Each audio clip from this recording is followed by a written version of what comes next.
Good morning बच्चों। जैसे हमने लास्ट वीडियो में देखा था कि मोहम्मद गोरी जो था उसकी मृत्यु हो जाती है 1206 ईस्वी। तो 1206 ईस्वी में मृत्यु के बाद तो उसमें हमने देखा था कि जब 1206 ईस्वी में मोहम्मद गोरी की मृत्यु हो जाती है तो उसमें अलग अलग जो उसके ग़ुलाम थे उनको शासन मिल जाता है। जैसे कि अगर हम बात करें कुतुबुद्दीन ऐबक की,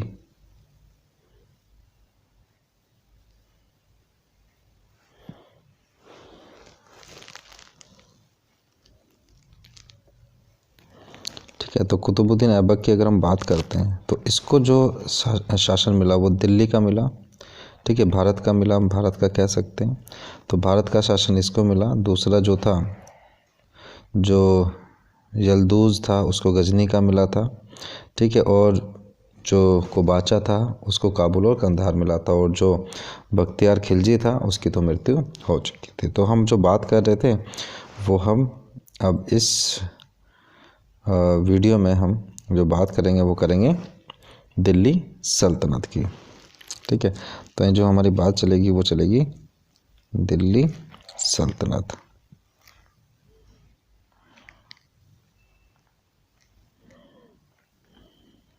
ठीक है, तो दिल्ली सल्तनत जो है 1206 ईस्वी में स्टार्ट हुई थी। आगे वैसे इसका जो टाइम चला था 1526, यानी 1526 में जब बाबर आता है, बाबर से पहले जो पीरियड रहा वो दिल्ली सल्तनत का रहा। तो दिल्ली सल्तनत में अलग अलग रहा। तो सबसे पहला जो दिल्ली सल्तनत में जो वंश आया उसको हम गुलाम वंश के नाम से जानते हैं,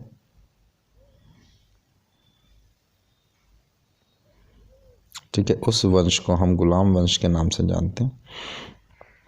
जो गुलाम वंश का जो पीरियड था वो 1206 ईस्वी से लेकर 1290 ईस्वी में था।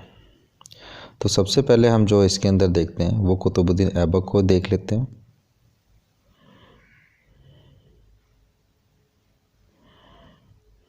ठीक है,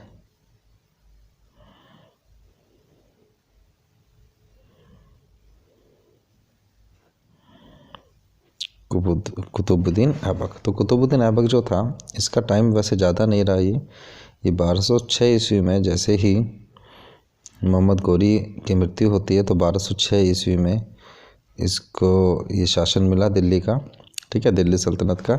और ये जो है 1210 ईस्वी तक ही रहा, क्योंकि इसका कहा जाता है कि एक बार चौगान खेलते हुए घोड़े से गिरकर इसकी मृत्यु हो गई, जिसकी वजह से ये मर गया था। चलिए तो इसे क्या देखते हैं। तो इसने जो था ना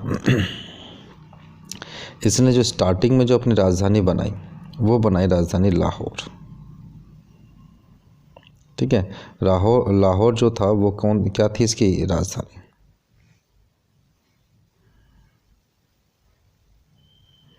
ठीक है।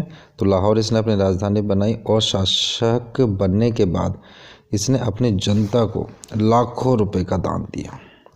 तो लाखों रुपए का दान दिया, इसी वजह से जो लाहौर की जो जनता थी उसने इसको एक उपाधि थी, ठीक है, एक उपाधि थी जिसका को कहा जाता लाखम बख्श, ठीक है, लाख बख्श गलत लिख दिया, लाख बख्श, ठीक है। तो लाख बख्श की इसको उपाधि दी। ये क्या थी, इसकी उपाधि थी जो कि लाहौर की जनता ने इसको दी थी। और अगर हम इसके नाम की बात करें तो जो इसके नाम में ऐबक लिखा हुआ है, इस ऐबक का मतलब होता है चंद्रमा का देवता, ठीक है। ऐबक का जो मतलब होता है वो चंद्रमा का देवता होता है। अच्छा, एक दूसरी बात जो है इसके बारे में अगर आती है तो ये आती है कि ये एक लौता शासक ऐसा था इतिहास का, ठीक है, यह इतिहास का एक लौता शासक था जिसने कभी भी सिंहासन का इस्तेमाल नहीं किया, ठीक है। तो इसने सिंहासन का इस्तेमाल नहीं किया, यानी कि ये जो है राजा बन के नहीं बैठा, ये अपने आप को हमेशा क्या कहलवाया करता था, सिपह सलार,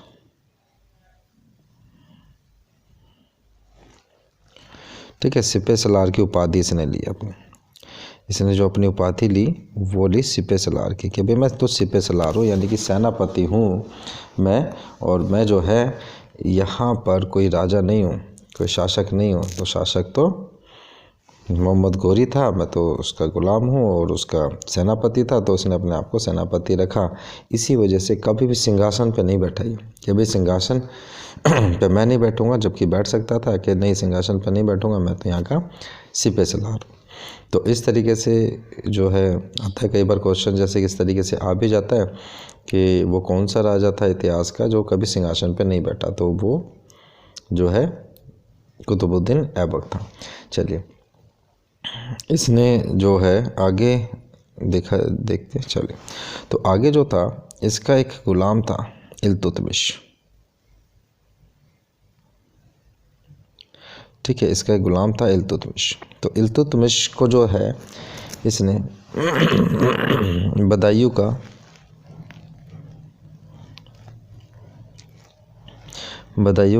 राज्यपाल, ठीक है, बदायूं का राज्यपाल नियुक्त किया। ये इसका गुलाम था, जिस तरीके से ये मोहम्मद गोरी का गुलाम था और इसका भी एक गुलाम था जिसका नाम था इल्तुतमिश, और उसको बदायूं का राज्यपाल नियुक्त किया। और उसके बाद जब 1210 ईस्वी में, जैसे अभी मैं बात कर ही रहा था कि 1210 ईस्वी में ये जो है चौगान खेल रहा था,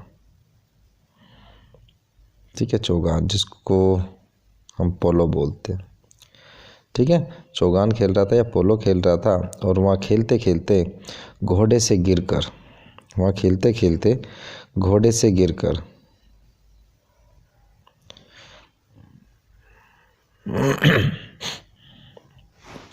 इसकी मृत्यु हो गई।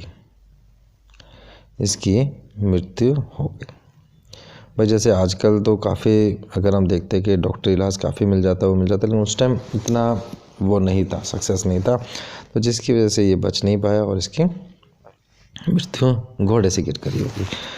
तो आगे जो है अब भाई घोड़े से गिरकर हो गई और ये जो खेल रहा था ये, ठीक है, चौगान खेल रहा था, ठीक है। तो अब जो इसकी मृत्यु हुई तो बेटा वो कहाँ हुई, लाहौर में हुई। तो इसकी मृत्यु जब लाहौर में हुई तो लाहौर में ही तो मकबरा होना चाहिए, ठीक है, वहीं मकबरा इसका बनाया। तो जहाँ मृत्यु हुई वहीं पे इसका मकबरा बना दिया गया।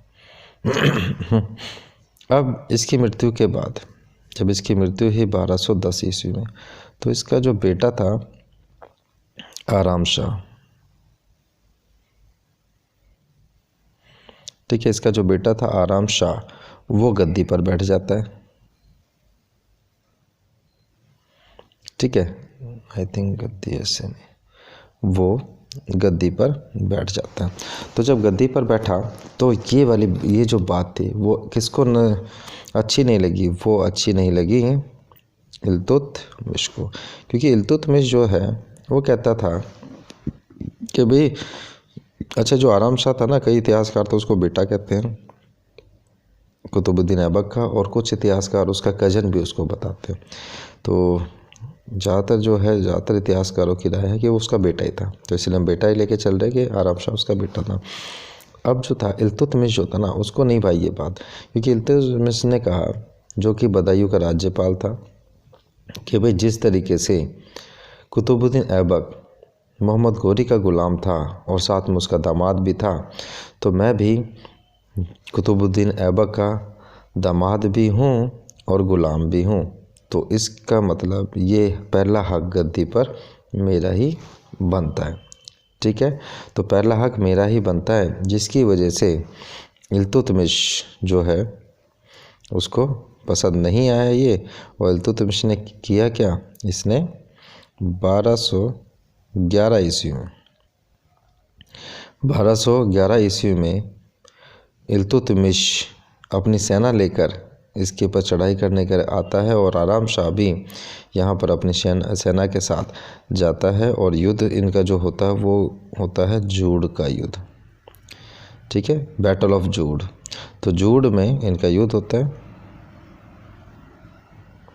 और इस युद्ध में आराम शाह की मृत्यु हो जाती है, ठीक है। इस युद्ध में आराम शाह की मृत्यु हो जाती है, और उसकी मृत्यु के बाद, ठीक है, इसकी मृत्यु हो जाती है, और उसकी मृत्यु के बाद गद्दी पर कौन बना, इल्तुतमिश, ठीक है। तो इसकी विजय होती है और ये गद्दी पर बैठ जाता है। तो 1211 ईस्वी से हम जब आगे देखेंगे तो यहाँ से इल्तुतमिश जो है गद्दी पर बैठ जाता है। और अगली बार में जो अगला वीडियो जो हम देखेंगे वो इसी का देखेंगे, इल्तुतमिश का, कि इल्तुतमिश ने क्या क्या किया। क्योंकि कुतुबुद्दीन ऐबक के बारे में तो कुछ ऐसा कुछ खास था नहीं, ये था बस एक ही चीज़ इसकी जो हमने लास्ट वीडियो में देख ली थी कि इसने क्या किया था, कुतुब मीनार का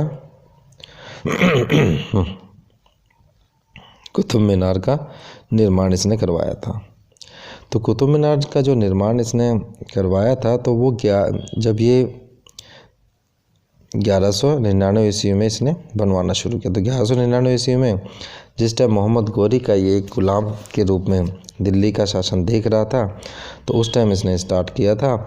और ये इस टाइम नहीं था जिस टाइम वो यहाँ का सुल्तान या दिल्ली सल्तनत इसके अधीन आई, तो उस टाइम की बात नहीं है, ये उससे पहले की बात है। तो 1206 ईस्वी में वो यहाँ पे सुल्तान अगर उनका कहा जाए, क्योंकि सुल्तान की उपाधि तो नहीं ली उसने, अपने आप को सिपह सलारी का। कुतुब मीनार का निर्माण यहाँ पे स्टार्ट करवाया था। कुतुब मीनार का मतलब ये बिल्कुल भी नहीं कि कुतुब जो नाम आ रहा है वो कुतुबुद्दीन ऐबक का नाम है, नहीं। वो कुतुबुद्दीन ऐबक ने अपने गुरु जो जिसका नाम था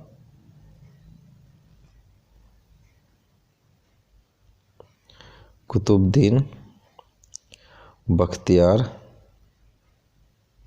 चलो हिंदी में लिख दे, इंग्लिश में लिख देता हूँ, बख्तियार अल-काकी, ठीक है। तो कुतुबुद्दीन बख्तियार अल-काकी, तो ये थे, ठीक है, इसके गुरु कुतुबुद्दीन ऐबक के। तो इन्हीं के नाम पर इसने कुतुब मीनार का निर्माण शुरू करवाया, लेकिन उसको लास्ट जो है क्योंकि स्टार्ट इसी ने करवाया था, लेकिन ये बना नहीं पाया था उसको पूरा, और उससे पहले इसकी मृत्यु हो गई थी। तो इसको जो बनवाने का पूरा काम जो किया ना, वो इल्तुतमिश ने किया।